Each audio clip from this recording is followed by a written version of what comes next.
Hearty shalom to you brothers and sisters who've been on this 30 for 30 series with me and the brothers, watching day by day, taking down precepts, studying, recalling information. Shalom to you all. Double honors to your household. Double honors to your mothers, your fathers, your children. Double honors to your elders, your teachers, your leaders. Double honors to the men out there doing the work in the highways and byways, pushing this truth to the four corners of the earth. Double shalom to the women, holding their husbands down in the household, raising the children upright. You know, double shalom to the families. But we just gonna get into a little comparison tonight about spiritual Sodom and Egypt.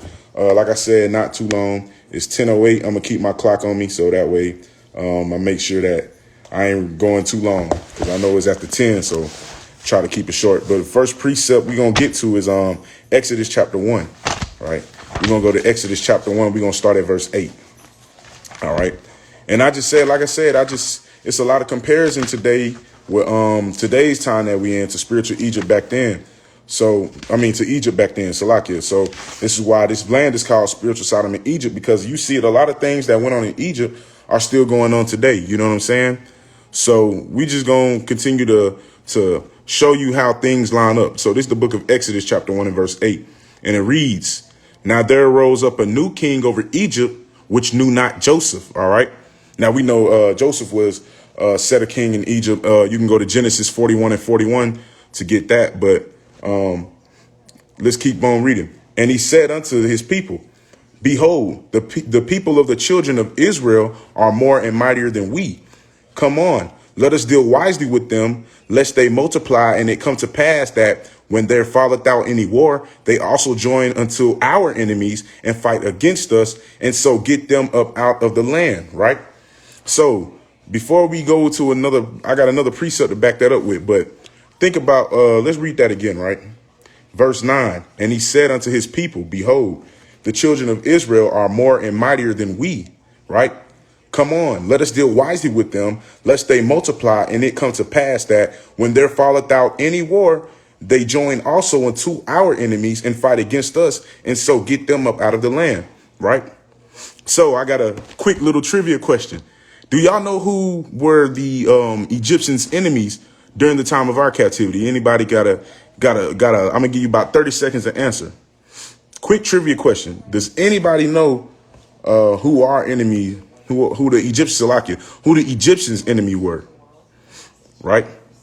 Because verse 10 is important, right? You got to understand what the new king of Pharaoh was saying. And this is just a little quick. Anybody know the answer? It's all right if you don't, because I didn't even know till I watched the elder Banyamin from House of David camp the other day. He was giving a breakdown about the 430 years in Egypt, or you know what I'm saying, not so much. And he was basically giving us a little exhortation on who the enemy was. The same thing, I watched another video from Bishop Nathaniel Salakia about Kemet in Israel. You know what I'm saying? So I just wanted to give somebody a chance to answer.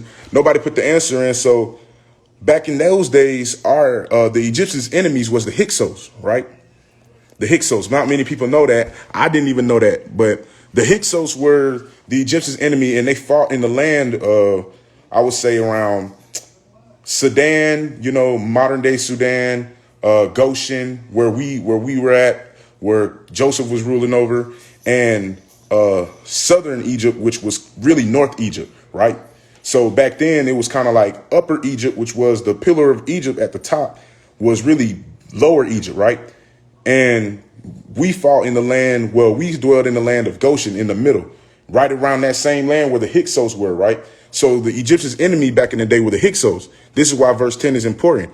It says, "Come on, let us deal wisely with them, lest they multiply, and it come to pass that when there falleth out any war," right? Because they were warring with the Hyksos, "they join also unto our enemies and fight against us, and so get them up out of the land," right?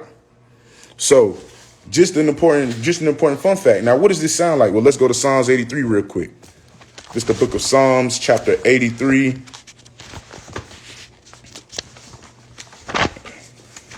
Right, Salakia, gotta be quick on the sword. I know. Psalms 83. This sounds like a lot like Psalms 83. I'm trying to get there, but for some reason, I'm just got the slow turner syndrome today. All right.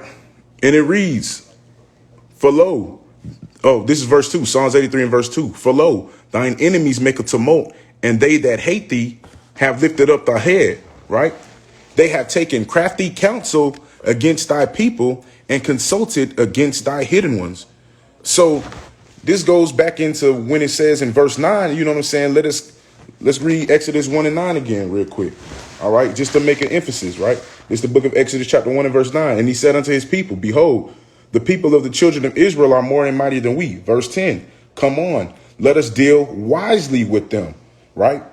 So if you go back to Psalms 83 and verse 3, and it says they have taken crafty counsel against thy people, that's something that has been happening since the beginning of time. You know what I'm saying? So it's really understanding that, Salakia, it's really an understanding that nations have been trying to cut us off. Nations have been trying to take crafty counsel against us. Nations have been trying to make it to whereas the children of Israel are no more in remembrance, right? Because if you keep reading, they have taken crafty counsel against thy people and consulted against thy hidden ones. They have said, come and let us cut them off from being a nation, that the name of Israel may be no more in remembrance, right? So verse 5, for they have consulted together with one consent. They are confederate against thee. Now, I did a video on my last rotation about never trust thine enemy, right? And this goes back into a lot of never trusting your enemy, because since the beginning of time, when it was Israel, we were in our first captivity in Egypt, right? Nations have been continuously trying to take us out. Nations have been continuously trying to cut us off from being a nation. They see how righteous we are. They see how holy we are. And they say, let's do something about that, right? Let's go to another precept. This is the book of Nehemiah, chapter 4 and verse 7, right? And this is important because Nehemiah, this is when he was trying to rebuild the walls of Jerusalem, right? This is Nehemiah chapter 4 and verse 7, starting at verse 7, right? And it reads, but it came to pass that when Sanballat and Tobiah and the Arabians and the Ammonites and the Ashdodites heard that the walls of Jerusalem were made up and that the breaches began to be stopped, they were very wroth, right? So you got all these nations of people coming against the children of Israel because they was like, dang, they rebuilt the walls. Now there ain't no more breaching. Man, I'm mad about this. Let's read verse 8. And conspired all of them together to come and fight against Jerusalem and to hinder it. So they were trying to hinder Jerusalem's progression. You see what I'm saying? Nehemiah was a bad man. He had a zeal for the Most High God, right? And this nation and these nations of people were saying, look, we got to cut them off, man. We got to stop their plan because they're great. They're a great people. They're a great nation of people. So we got to stop anything that they're trying to do. So since the beginning of time, we can see that there's two accounts, right? We got Exodus 1, where the new Pharaoh after Joseph, he was like, let's deal wisely with them. You know what I'm saying? Lest they join with our enemies if a war break out. You know what I'm saying? And then you got Nehemiah chapter 4, when the walls of Jerusalem were being built. You know what I'm saying? And they were being constructed. And these other nations of people were like, look, we finna go to war against them. We finna conspire against them. We finna cut them off. All right. Now let's go to Ecclesiastes 7 and 7. This is what a lot of it sound like, right? And this is important to know. Ecclesiastes 7 and 7. So I'm finna take a swing in the left field real quick with this one. Follow me though. Follow me. I know it ain't the typical precept, but follow me, right? This is Ecclesiastes 7 and 7, right?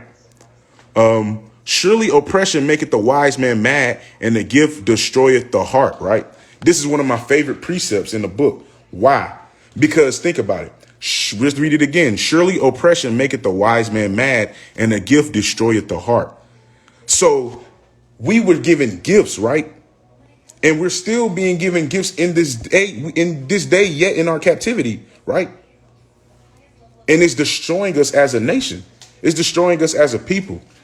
We cannot overcome because we're too busy focusing on the things that we're given. We're getting slaps on the wrist and nothing's really changing. You know what I'm saying? They're just kissing our wounds, but it's not healing anything. They just putting band-aids over a wound. They're not putting no Neosporin over it. They're not doing none of that. They just putting a Band-Aid on a wound and then stripping the Band-Aid. It's like taking off the Band-Aid slow. Anybody ever had like a cut and you put a Band-Aid over it and then all of a sudden you just try to take it off slow? That way it won't rip off, you know what I'm saying? Be in pain. Exactly. Check this out. And this is why it's important, because this is a fun fact, right? A fun fact. Did y'all know in the Revolutionary War, everybody know what the Revolutionary War is? In the Revolutionary War, it was about 20,000 and more ex-slaves that fought with the British in the Revolutionary War, right? 20,000 of our people fighting with the same nation of people, but the only difference is that we were serving hard with rigor over here in America, and the British was like, look, we trying to take this land. America wanted their freedom when we wanted ours. So we was taking out both of them at the same time. British soldiers stabbing them. American soldiers shooting them in the head, taking them out. We going dummy just trying to get our freedom. You know what I'm saying? Some of the things that happened over in Egypt, a lot of the things that happened over in Egypt, everything that happened over in Egypt and Sodom and Gomorrah is happening today in America, right? And you gotta think about it. And think about after the Revolutionary War. So once the America won the war and gained our quote unquote freedom, right? They was like, it's back to Psalms 83. This is what America said, you know what I'm saying? They said, let's go back to Exodus 1. Let's go back to Exodus 1, because this is what America said. After that Revolutionary War and they saw us fighting with the British, you know what I'm saying, trying to get our freedom from them, this is what they said. America was like, and he said unto his people, behold, the children of Israel, man, they mighty. So let us deal wisely with them. Unless another war break out, and all of a sudden they gonna join our enemies again, right? They have taken crafty counsel against us. Back to Psalms 83. You know what I'm saying? It all goes back in full circle, right? This is back to Psalms 83. Goes back full circle. Psalms 83, where it was like, for lo, thine enemies make a tumult, and they that hate thee have lifted up thy head, right? They have taken crafty counsel against thy people and consulted against thy hidden ones. So after America got its so-called freedom, now America was like, look, man, we got to be wise with these children of Israel. We got to be wise with these slaves, because the next war, they're going to join to our enemies and they're going to help take us out. So you got to see how it lines up together, because the same thing that happened in Egypt is the same thing that's happening today. And with the reason I read Ecclesiastes 7:7 is to show you that a gift destroyeth the heart continually. There is nothing that this country can give us that will ever replace everything that they did to us. You know what I'm saying? You got to think about it. And this is a fact, too. After the slaves, like I said, the analogy of the slaves fighting and America going back to Exodus 1 and 10, going back to Psalms 83 and 3, right? They started giving us gifts. Like Ecclesiastes 7:7 said, they gave us the Freedmen's Bureau, which was established March 3rd, 1865. And what did the Freedmen's Bureau do? The Freedmen's Bureau was for newly freed slaves, right? And that was basically like, hey, we're going to help you get land. We're going to help you get clothes. We're going to help you get shelter. We're going to help you get food. We're going to do whatever we can to help you become a people, because you're not a people. Sound familiar, doesn't it? Right? But what did the Freedmen's Bureau do in the end? Nothing. You know what I'm saying? It didn't do anything. It canceled out, because guess what? Nobody was really supporting the trend. Nobody was really helping our people but our own people. And even some of our own people were like, I'd rather much have been a slave still, because freedom was rough. They made it to where we had to depend on them so much. We had to get food from them, right? We got to go to our enemy for everything. We had to rely on them. And we had to rely on them so heavily that a lot of our people didn't buy into the Freedmen's Bureau. And it was straight set up from the beginning to fail.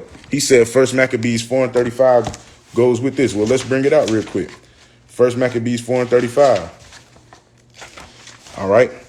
And it reads, now when Lysias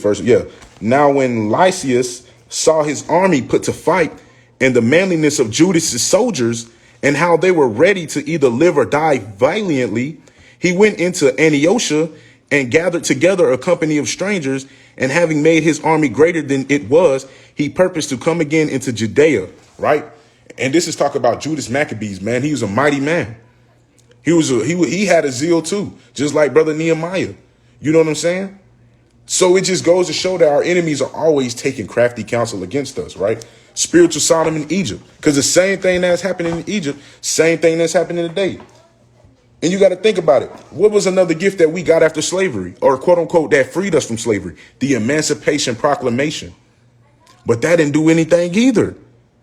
The Emancipation Proclamation only freed the slaves in the states that were not union controlled. So basically any Confederate state, that's the state that the slaves got freed in. But that was only in the Confederate states that the slaves got freed. And in the South, they tried to establish all this excess camaraderie to say, look, we sorry for what we did. We know it was wrong. We're going to give you this. We're going to do this for you.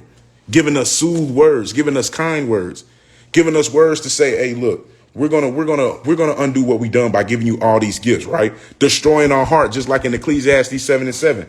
From plantations to corporations, a mixtape. Let's read about it. Let's rap about it. Let's talk about it. Right? And the Emancipation Proclamation didn't do anything. People are so big on the Emancipation Proclamation. Didn't do anything either. Just like Juneteenth. Our people celebrate Juneteenth. What the heck did Juneteenth do? That was in the same year that the Freedmen's Bureau came out, the same year of the Emancipation Proclamation, and the Emancipation Proclamation didn't even free all the slaves for real. And just because they freed them in the Confederate States doesn't mean that slavery wasn't with rigor anymore. But like I said, some of our people still love serving, right? It just freed the slaves. Let's go back to Exodus 16, because like I said, let's go to Exodus 16, not back to, but let's go to Exodus 16. But like I said, we became so dependent on our oppressor.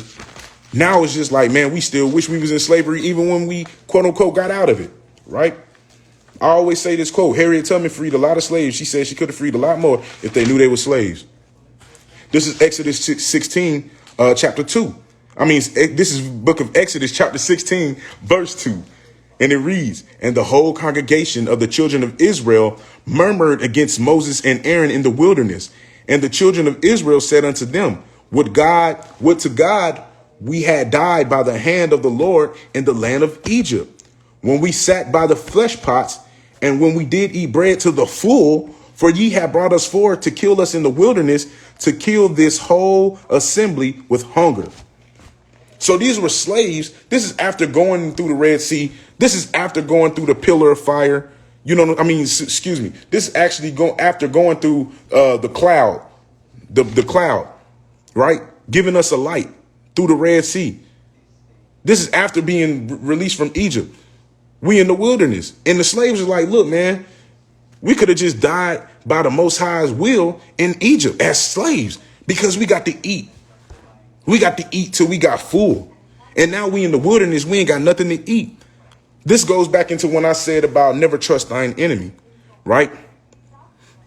A lot of things. And guess what? We not even free to this day.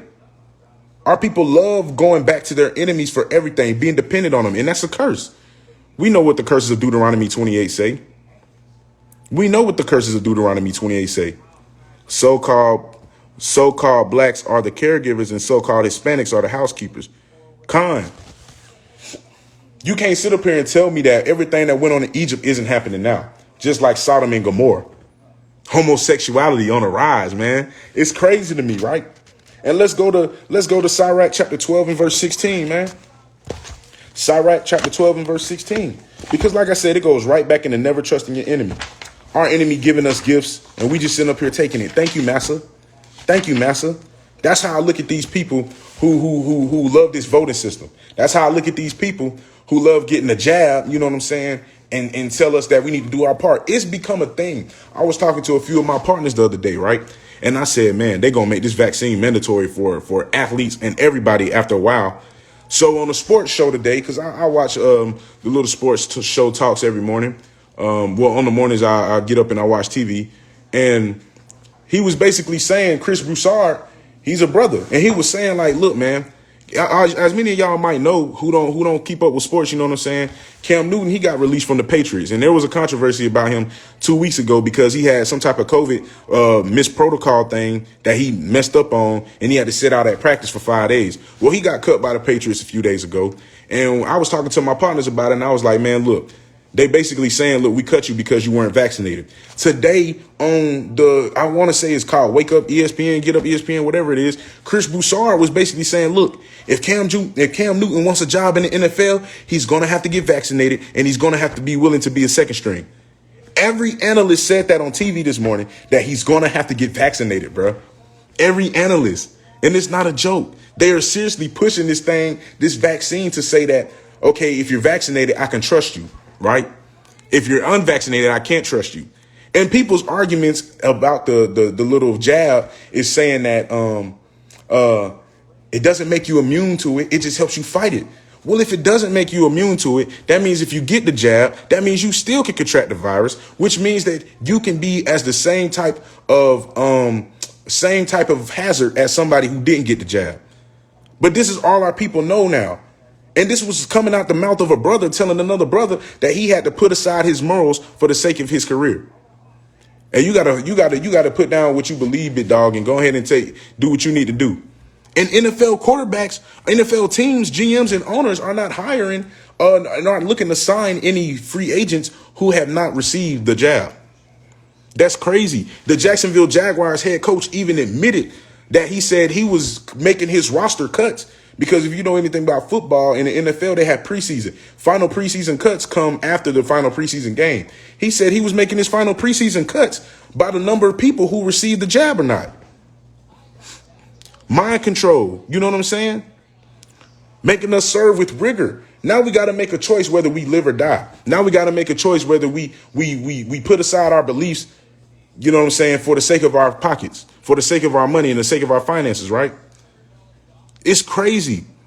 And I'm not trying to talk your head off about no folly football. I'm just saying that this was something that I seen on TV that just blew my mind. You know what I'm saying? It just blew my mind, right?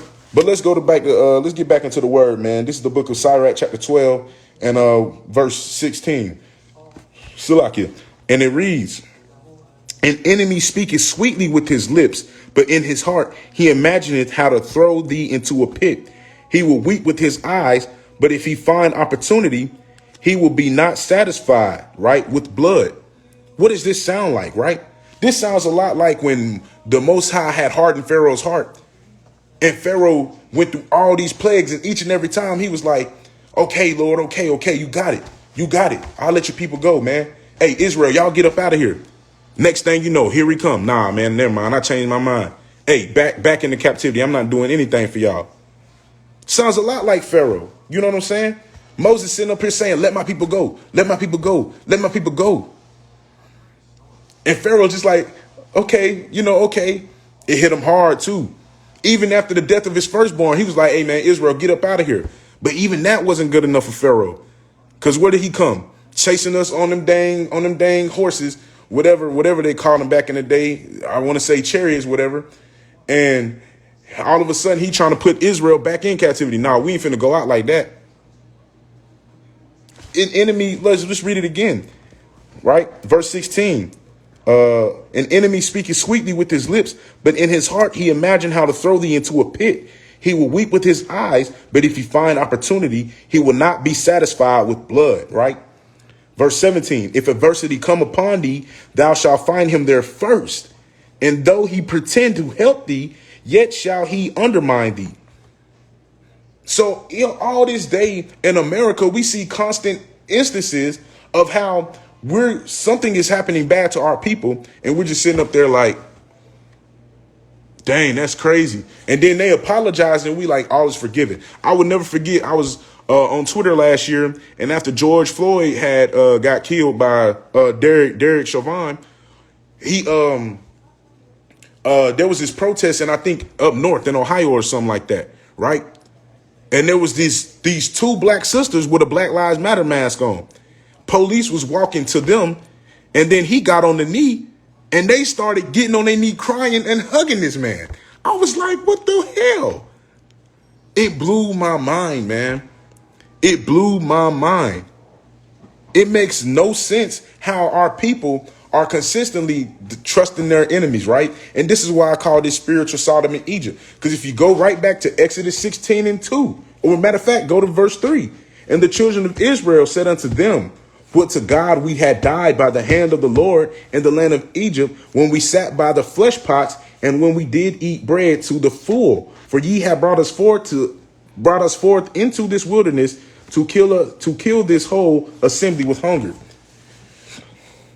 So the same thing that happened in Egypt is the same thing that's happening today. Our forefathers and foremothers didn't depend on the Most High God. They trusted in their oppressor. They trusted in their enemy. Go rewatch the video, Never Trust Thine Enemies. It's plenty of videos out there about why we shouldn't trust our enemies. And there's plenty of reasons why. Each and every time we gather with our enemy is something bad. It's never for our good, because why? They take crafty counsel against us. Psalms 83:3.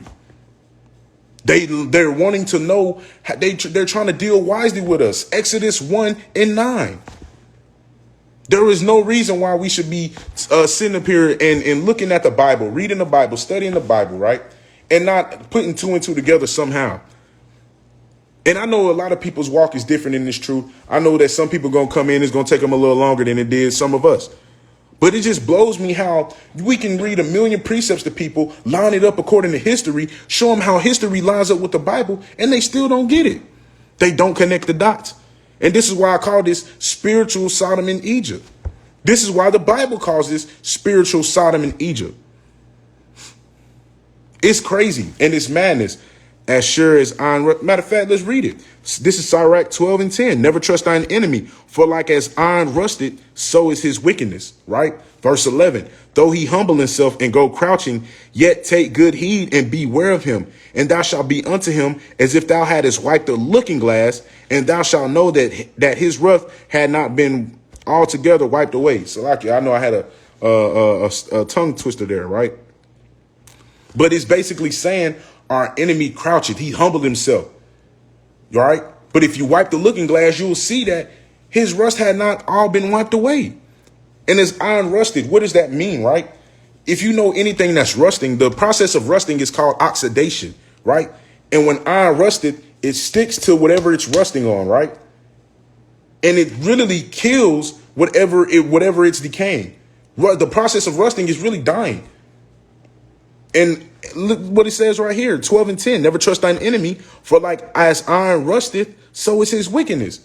An enemy is getting literally killed by their own wickedness, but we can't even look to it to see it. We'll just be like people who can't afford to get a new whatever it is, and we'll just spray paint over and be like, oh, it's all good. It'll be like new. You know what I'm saying? And it happens slow but fast. It just sneaks up on you. So you got to understand that this is a spiritual Sodom and Egypt thing, right? Let's go to Sirach 12:5 real quick, right? And then I'm gonna go to get some more precepts, right? This is Sirach 12:5, right? Do well unto him. Oh, Salakia. Hold on, I don't think I wrote that precept right. That's right. Sirach 12:5. Do well unto him that is lowly, ungodly. Right? Oh, okay, yeah, Do well unto him that is lowly, but give not to the ungodly. Hold back thy bread and give not, Salakia, and give it not unto him, lest he overmaster thee thereby. For else thou shalt receive twice as much evil for all the good that thou shalt have done unto him. This is proving that we're not supposed to give to our enemies, because guess what? Lest he overmaster thee thereby, for else thou shalt receive twice as much evil for all the good thou shalt have done unto him. We're receiving evil back for being good, right? It just goes to show you how this system in America is set up. We receive twice as much as evil back. Like my ox said earlier, they're giving us gifts that's destroying our heart twice as fast. Men's heart failing them left and right. Because of these gifts that we're given 401k, stimulus checks. I'm going to make these laws and I'm going to let y'all think that these laws are meant for good. I literally watched a whole episode of, I forgot the name of the dang TV series, but I put it in my notes. Dang, I need to write it down. But it's called Something Ruins Everything, right? Do you know that show? Something Ruins Everything. Anyways, it was like season 1, episode 7. And literally, he was ruining the whole election system of America. He was talking about how it was set up from the beginning of time to the way it is today and how it never changed. You know what the most stupidest thing I've seen on TV today was? He went through this whole spiel. It's a white guy. This whole spiel of debunking the American election system. And at the end, the white woman, she was like, well, I don't even vote. I don't even want to vote no more because it really don't even matter. People don't even know what gerrymandering is. And gerrymandering is literally drawing district to go in the elector's favor. That's how they control the election. So they seen this election, Republicans seen this election, how Biden won. Oh, guess what they're gonna do? They're gonna draw the lines in all the hood, right? And they're gonna make sure they win all these communities. Wherever they candidate got voted the most at, they're gonna redraw the line. Go look at the voting districts from Pennsylvania and Maryland in, I want to say, the 2012 presidential election.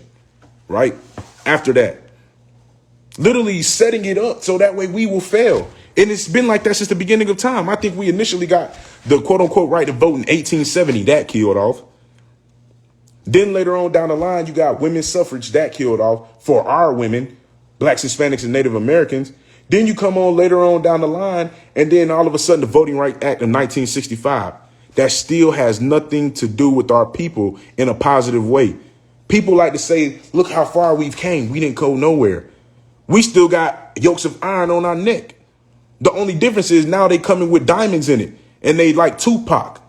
They coming with diamonds in it. Now they images of yourself or whatever you want it to be. Right? We still getting whipped to this day. The only difference is now it's remote start. Now you can plug them up and charge them. You don't got to put gas in them no more. Y'all don't see the yokes of iron, the whips of chains. You know what I'm saying? Y'all don't see how we still getting whipped. They gave us whips and chains back in the day. Now they literally giving us whips and chains today. Killing our people left and right. Spiritual Egypt, man. Mental slavery worse than physical, brother. The mind. Whatever as a man thinketh, so is he. The mind, then the body will follow. If you can control the mind, the body will follow. If you can take the leader of a group, break him down to his knees, and you can control him, the people that look up to this man will follow him, will follow you. This is called buck breaking. This is what they did in slavery to our people. This is what happened when you took the biggest and baddest slave of the group, the slave that everybody look up to, and you mentally controlled him by saying, if you don't do as I say, I'm gonna whip you. Or as a matter of fact, they didn't even say, the slave probably be like, well, you just gonna have to whip me then. Nah, they'll be like, I'll whip your woman. And they'll take the woman and get to whipping them. And they say, if you come over here and you mess with me, I'm going to kill her. So she got a gun to her head while getting whips and lashes in her back. And the biggest, baddest slave like, ugh. And he said, you better get on your knees and kiss my boot. And guess what that slave did? Exactly that. And he said, and that goes for the rest of y'all. Y'all see this?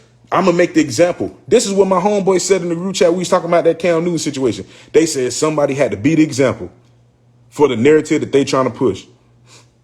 That's crazy, right? Same thing happening in slavery, but breaking our people, controlling them by the mind. The mind will go, the body's gone. You can forget about the body. Take fear out of a man. He don't even know he in danger. Con. It's crazy, right? It is crazy. Let's go to Exodus 1 to chapter 1 and verse 13. I'm telling you, everything that happened in Egypt happened over here, just like Sodom and Gomorrah, right? Exodus 1 and 13. And the Egyptians made the children of Israel to serve with rigor. If you know anything about slavery in the Americas, slaves were picking cotton from sunup to sundown. All day, every day in the heat. And if you know anything about Georgia, the state of Georgia, go to Middle Georgia, Fort Valley, Georgia. It is hot in the summer. It is hot, man. Fort Valley, Georgia, that heat is ridiculous. And that was definitely plantations out there. It was definitely cotton fields out there.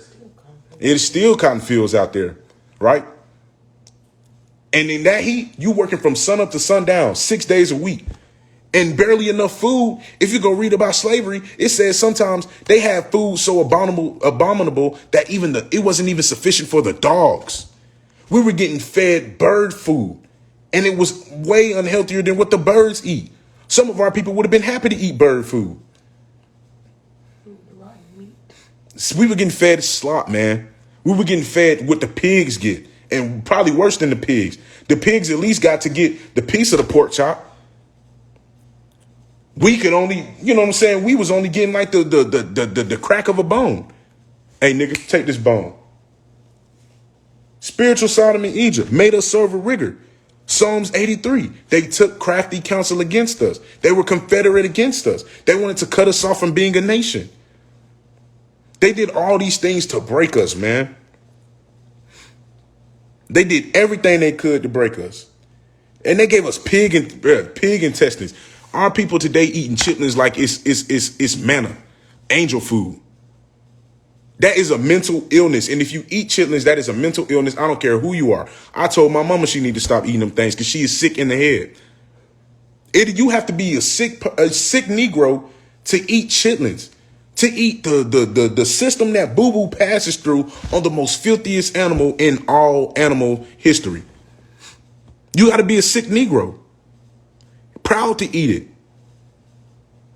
People cooking chitlins on Thanksgiving, celebrating the rape, rob, and murder of our Native American brothers and sisters, and they just having fun doing it. Proud to eat it. We eat what the pig digests. And the pig's digestive system, I don't even want to think about it. And people make an excuse like, we eat all these things. We eat all these bad things and everything like McDonald's and stuff like that. But brother, you eating an abomination animal, and you telling me that you're going to justify that by saying a sandwich from McDonald's is just as bad as eating a pig's intestines. Okay. And at that point, bro, you just got to let any man be ignorant, let him be ignorant. Because that's disgusting. That is an abomination, and that is from disgusting to delicacy. Con, that vexes my spirit. Our people make excuses for the filthiness that we did in Egypt, right? Leviticus 18:3, man. Leviticus 18:3. Somebody got to say it, right? Leviticus chapter 18 and verse 3. Where is that? And I'm going to do a whole lesson over this again one day to make sure I get it right. This is the book of Leviticus chapter 18. I got it. This is the book of Leviticus chapter 18 and verse 3, right? And Salakia, after the doings of the land of Egypt, wherein ye dwelt, shall ye not do. And after the doings of the land of Canaan, whither I bring you, shall ye not do. Neither shall ye walk in their ordinances. Verse 4, ye shall do my judgments and keep mine ordinances to walk therein. I am the Lord your God. So we still doing things that we was not supposed to be doing. The Most High God said after the doings of the land of Egypt. We got a lot of brothers and sisters right out here nowadays that think we come from Egypt. Think we're Kemet. Study Kemet. They have no idea. Ran into a brother last week who was like, he's black. One of my brothers, his name is Joe. I was hanging out with him, you know what I'm saying? We was catching up, chopping it up. And time and place, whole story is funny, but time and place. But long story short, man, the brother walked in. He had an ankh chain on his neck, ankh chain on his ring. My boy Joe stopped him and he was like, hey, you what you got that on for? Brother's like, well, you know what I'm saying? He's into spirituality. He's into Egypt. And the man said, are you Egyptian? He was like, nah. But yet following after Egypt. Leviticus 18:3, man. A lot of everything that we do in Egypt, we shouldn't do anymore. This is by commandment of the Most High God. We're not supposed to be doing anything that we did in Egypt. Anything. Right? Now, how is this place spiritual Sodom? Because look at all the homosexuality laws that's being passed. You can be gay. You can be this, that, and the third. They got a whole TV show about drag queens. My sister, my Aqua, just posted a picture of Lil Nas X holding his dang stomach and taking a maternity picture. And I know it's fake. We all know it's fake. But it's just crazy how we see all this homosexuality going on, all this abomination going on. We see how we continuously getting did the same way we got did in Egypt, and we can't connect the dots, man. That was the most disgusting post I've seen. And somebody in the comments said, what a bad day to have eyes. And I laughed because that is true, boy. They seen that picture. Hide your folly respectfully, LOL. Khan, Con, con. But man, it was crazy. I was just like, dog, this place is finished. You got to think about the military was anti-gay for a long time. I think gay rights started coming on the scene in about the 60s when they started trying to get homosexual rights. And it was very few people back then because, you know what I'm saying, none of our people was going for none of that. And a lot of our people who was partaking in that after the doings of the original Romans, that Western culture where they get homosexuality from, Shakespeare and all them, that's where homosexuality comes from and forced on our people. Our people was getting raped, robbed, and murdered so much. Men was getting raped by men in slavery so much. Some of our men thought it was a just thing to be gay. A mental illness. We talked to a young sister on the campus of Fort Valley State last week. And I asked her a question. I was like, do you like life? She was like, yeah. Are you know what I'm saying, pro-life? You know, I know you like pro-choice because you identify as homosexual, but do you support, you know what I'm saying, the continuation of life? She's like, yeah. So I said, isn't homosexuality anti-life though? Isn't that against nature? If you go to Romans 1:25, doesn't it says who worship the creature more than the creator? Changing the natural use of that of a woman, going against the natural state of things. She was kind of like, well, I mean, you got a good point, but, you know, I'm still pro-choice. Come on, man. Our people are bugged out in this land especially. But back to the homosexuality, they started coming on the scenes in about the 60s, right? And then the AIDS epidemic in the 80s was like a good and bad thing for homosexuals. That's where all the jokes came from. And that's when people started forcing to say, like, look, we have rights too. They don't give us, if you pay attention to how this Constitution is so messed up, man, it says that we have the freedom of speech. No, we don't. You cannot say everything you want to say. If that's the case, for me saying, for Nick Cannon saying that the real Jews were his people, this man got his whole life taken away from him. Everything he worked from a young man to the age he is now got stripped from him in less than 24 hours because he said he felt like he was a real Jew. How is that not the freedom of speech? How is that freedom of speech, actually? That's what I meant to say. How is that freedom of speech? How is this U.S. Constitution benefiting our people 120, 40, 50 years later?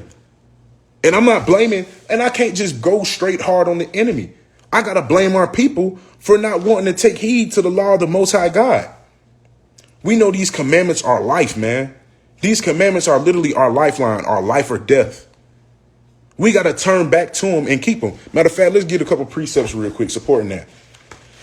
This is Baruch chapter 4 and verse 1. I brought this precept out earlier talking to a brother. This is Baruch chapter 4 and verse 1. Salaki, let me find it real quick. Make sure I got it because, you know what I'm saying, I'll be messing up with these precepts from time to time. I want to say I got them. Hey, somebody tell me what Baruch is, man. I'm tripping. Ecclesiastes. Right? I know, like my ox says, sometimes, bro, you got to go to the table of contents. I promise to you, I feel that now. Baruch. Bear with me, y'all. 4. You got it? Hand it to me. Oh, no, here you go, right here. Baruch 4:1, Salakia. This is the book of the commandments of God and the law that endures forever. All they that keep it shall come to life, but such as leave it shall die. So if you keep these commandments, you're living. But if you don't, you're dead. This is what the Most High God said, right? You know what I'm saying? This is the book of the commandments of life. And if our people turn back to life, we would live. But unfortunately, we trust our enemies too much. Our people are wicked, bro. I don't get mad. I get mad when I talk about our enemies, bro. I get more mad when I talk about our people. And it vexes me because our people are a great nation. But we being weaned from the milk of our oppressors so much, man. We don't even know who to trust. We so scared to go out on our own. This is what I've been saying about the NFL. All these black players in the league, if they don't go start their own football league and make all the money, nobody's going to pay to watch an NFL game with no Patrick Mahomes, no Tyreek Hill, no Lamar Jackson. Come on, man. You take away all these black players, Dak Prescott, Ezekiel Elliott, take away all these black players out the league. There is no National Football League. But our people are just like, well, I like the money that I make. Get our own. This is 2 Chronicles chapter 7, right? Second Chronicles 7:13. And it reads, right? Salakia, if I shut up heaven that there be no rain, or if I command the locusts to devour the land. And then earlier, if y'all seen this year that there was a big swarm of them little bugs, right? To devour the land. Or if I send pestilence among my people, pestilence, the coronavirus, right? If my people, which are called by my name, shall humble themselves and pray and seek my face and turn from their wicked ways, then I will hear from heaven and will forgive their sin and will heal their land, right? So the Most High God is saying if we turn from our wicked ways, he will forgive us. He will hear from heaven, forgive our sin and heal our land. But our people love spiritual Sodom and Egypt so much. They love gay pride, have a zeal of God, but not according to knowledge, right? They love this country because it gives them the freedom to be wherever they want to be, even if it's that which is against nature. Homosexuality, right? And it really goes back to psychologically, people, the girl said she was born this way. Well, this is why it's important to know that the Most High God said you got to be born again. This is why it's important to know what the word of God says. This is what Christ said. You got to be born again. You got to come as a little child. Matthew 18:3. That's how you hit somebody. If somebody say, well, I was born this way. Well, take them to Matthew 18:3. You got to be born again. You got to be delivered from homosexuality. You know what I'm saying? You got to stop taking part of what happened in Egypt. You got to stop taking a part of what happened in Sodom. Do people go read Genesis 19 about Sodom, the destruction of? They were so gay. They was trying to rape. Hey, they was like, look, man, we want this man. It was a group of men saying, hey, we want this man. Right? And Lot's wife looked back and she got consumed. And our people are looking back at what happened in Sodom and in Egypt. And they're like, I like that. That's crazy. Anti-life. We was born into wickedness. This is why we got to be born again into righteousness. This is why it's important to know that the book of Matthew chapter 18:3 says we have to be born again. You got to be washed by the word. You got to be washed by the water. You got to be cleansed, man. You got to come as a little child and understand, unlearn everything. Unlearn everything what you learn. You got to be transformed by the renewing of your mind. Romans 12:2. Offered his daughter and they still wanted the man. Like, that's picture, bro. If I had a son and I went to go stay in, my Aquath was in, Kentucky, Louisville, Kentucky last month. If I go take my son and I'm staying in Louisville, Kentucky, she said it was the most wicked city that she's been in probably in a while. If I go to Louisville, Kentucky, and I get a group of men knocking on my door saying, hey, we want your son, bro. We want your son. I'm killing somebody. Matter of fact, everybody. Vile affections, I'm killing everybody. This is important to know why this place is called spiritual Sodom and Egypt. I didn't go as deep as into it that I wanted to because, like I said, sometimes discussion and conversation helps us realize how these scriptures add up. Leviticus 18:22, Leviticus 20:13, Deuteronomy 23:17, Romans 1:25. All those precepts killing Sodom, sodomization, homosexuality. I think Georgia has a law that is against homosexuality. I want to say I got to go look that up. I got to confirm it. Don't hold me to that. Prove all things. So I got to go. Look that up, man. And I'm gonna post that on the story one day. I got to go find it. But it's just crazy how we allowing all these things. And the beloved president, who they keep saying we had a black president, they gave us a black president. We so happy. We love Barack Obama. His wicked behind is the one who passed the little gay military thing. Don't ask, don't tell. Legal marriage legalization. You know what I'm saying? Saying, hey, look, men can be with men. Women can be with women. And they're even saying that churches got to allow these things. And if it's not a certain law now, it will be at some point in time.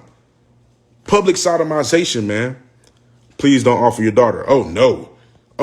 I am not the men of old. I'm going to tell you that now. I am not offering up no child of mine for anything.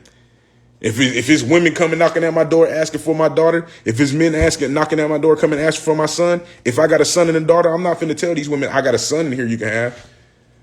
No. Nope. Hell no. Nope. Not doing it.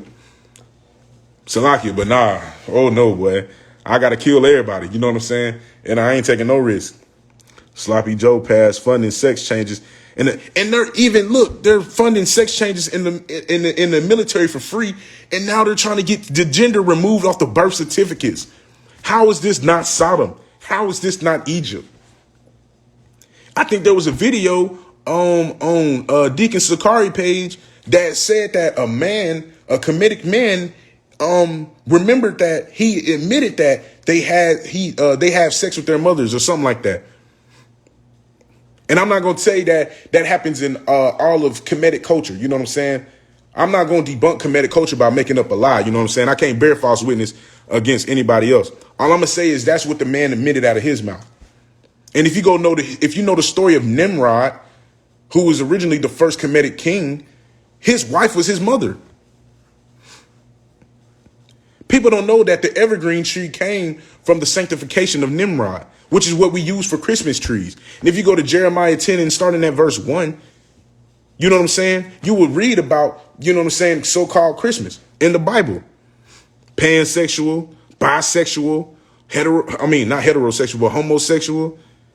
They're literally making up all races. Men can go in the bathroom with men. And I asked the young girl that we was witnessing to on campus that day, he said, so if you feel like you was born that way and you feel like love is love, could you be mad at a pedophile for saying he loves a 9-year-old girl? Because if you felt like you was born to like the same sex, how can you tell a grown man he was not born and he doesn't have the mindset of a little boy that he's still in? They're going to allow pedophilia after a while. Trust me. You see how contradictory that whole love is love thing is? They're using the rainbow, the symbolization of a promise that the Most High made to say that, oh, we're gay and we love all colors of gay. And our people are the biggest promoters of it. This is why this is called spiritual Sodom in Egypt, because it's wicked and it's folly. It's crazy. Babies. That's madness, man. That's madness. But like I said, I didn't get as deep as I wanted into this thing, but just like having a dialogue sometimes is good, man. It's good because it shows you how far we didn't come. We didn't come that far. And to be honest, we're worse. We're still backsliding heifers. We're still whoring. We're not fleeing fornication. We're not dealing diplomatically with demons. We're not doing the things necessary for our salvation. We're still trusting our enemies. We're being gay, and we're being proud about being gay. We love working for our enemies. Like my ox said earlier, from the cotton field to corporate. It's crazy. Word is quick and powerful. Zoophilia, zoophilia, bestiality. Come on, man. So like the Most High God said, let me read a precept real quick. This is 2nd Esdras, I think, 1 and 7. 2nd Esdras chapter 1 and verse 7, right? And it reads, am I not even he that brought them out of the land of Egypt from the house of bondage? But they have provoked me unto wrath and despised my counsel, right? Verse 9, how long shall I forbear them unto whom I have done so much good? Isaiah chapter 42 and verse 14 real quick. And we're going to close on that, man. Isaiah 42 and 14, right? Because people need to understand this is spiritual Sodom in Egypt. How much longer should the Most High forbear us that the ones that he's done so much good to? Isaiah 42 and 14. I have long time holding my peace. I have been still and refrained myself. Now I will cry like a travailing woman. I will destroy and devour at once. He's coming back to kill men in sin. And that goes for Israel and all of not Israel. So don't catch yourself slipping. The Most High said, I have long time holding my peace. I have been still and refrained myself. Now I will cry like a travailing woman. I will destroy and devour at once. He will make waste mountains and hills. So with that being said, man, Shalom, day 25, spiritual Sodom in Egypt. Peace be unto you all. Peace to your families. Peace to your households. Tune in tomorrow for day 26. Hey, like the singing group, we going to get it going, man. Spiritual Sodom in Egypt. Y'all be blessed. Kwam Yasharala, man. All praise to the Most High God.